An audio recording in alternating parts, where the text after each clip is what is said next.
this side, right in front of those mountains. So if you look that way, and you look in front of the mountains, you'll actually see the F-16s flying around. F-16s are single-seat fighters that are worth about 64 million apiece. Don't break it. And at one time, they had over 200 F-16s out here. So run the numbers of 200 times 64 million, and quite a few billion-dollar planes out here. The schoolhouse is set up to teach young people how to fly fighters. Yes, ma'am. Good afternoon. Yes, we'll see how cold it is out there. I think it is chilly. Yes. 30 degrees. And so we'll be together. Okay, the schoolhouse. What happens to be a fighter pilot is you have to graduate from college with a technical degree. My degree is in civil engineering. I went to Georgia Institute of Technology in Atlanta, Georgia for 4 years to get a civil engineering degree. And then I went to pilot training to learn how to fly planes. My pilot training base was in Mississippi, Columbus, Mississippi. It took 1 year. And after 1 year, you're ranked number 1 to about 48 people in my class. I was ranked number 3 out of 48.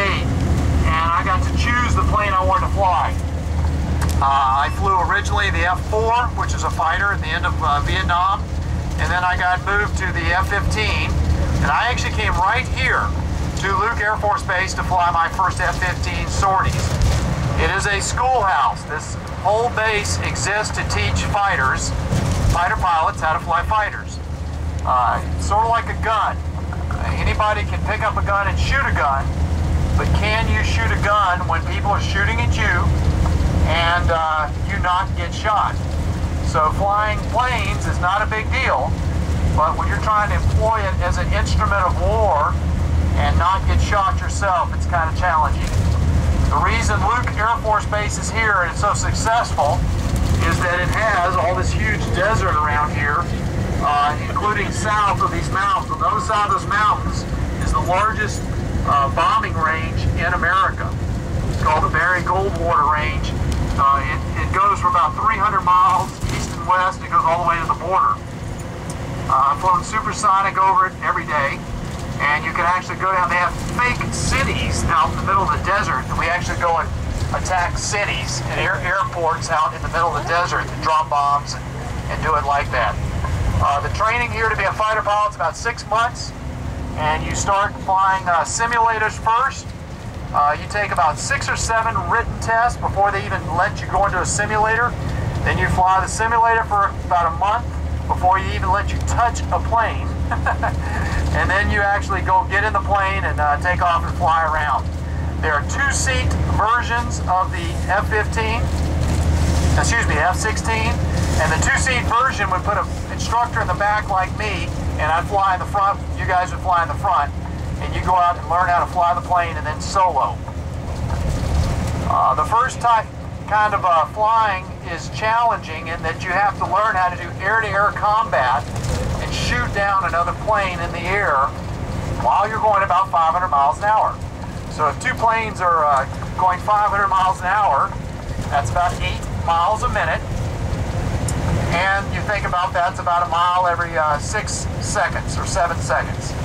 And so if you have a plane going a mile every 7 seconds and they're heading towards each other, that means the closure rate is about 3 seconds a mile, essentially. So you just go out here, like I said, on the other side of those mountains towards Gila Bend and Ajo in southern Arizona, and you'd be fighting each other, and you'd be separated about 40 or 50 miles and point at each other. And if you're closing at 3 miles a second, then the game's over in 20 seconds. You're killing each other. It's pretty cool. You also take practice bombs and drop bombs, and you practice with small little blue bombs. Then you move to 500 and 2,000 pound bombs, and you blow up things like the school bus. You have school buses out in the middle of the desert, and you have fake cities out in the middle of the desert to practice doing this. The people that you meet here are all military professionals. There's basically two types of military members, one that are enlisted and one that are officers. The enlisted troops generally get into the Air Force right out of high school. They generally do not have their education first. The officers are generally like me and go to college and have 4-year degrees, then get into the Air Force after your 4-year degrees. It's very appropriate to ask any military member where you're from, because everybody's from all over the world. It's very appropriate to say, hey, how did you end up here at Luke? What do you do? You know, how did you get in the military? That's a very common question, and they'll all have their individual stories. The pilots you see, like me, will have probably been deployed to war in the last couple years. You can ask them, hey, when's the last time you've been deployed? You've been to Afghanistan? A lot of these people have, and they'll talk to you about this, okay? In general, the pay in the military is not fabulous. You don't make as much money as the people you see on TV, but the pay is very steady. And so if these people stay in for 20 years and you know that what you're going to get paid, your retirement and your lifestyle is very nice. The military bases are like islands in the middle of the cities. They have churches, you have shopping centers, you have fabulous gyms, and everything that you need to live is on these Air Force bases. They have schools, they have clubs, they have golf courses. They have everything you need on the bases. Over here, looking to the left and the right, when we get up here, you'll actually see the facilities. These are some of the houses over here on the right. Everything that is painted this drab color is the Air Force base. This is Glendale Road, which goes all the way across the valley to Scottsdale and dead ends right in here to Luke Air Force Base. Over here on the right is the shopping centers, the credit union, the church. Turn left here. And straight ahead is the actual airport, which is part of the Air Force Base.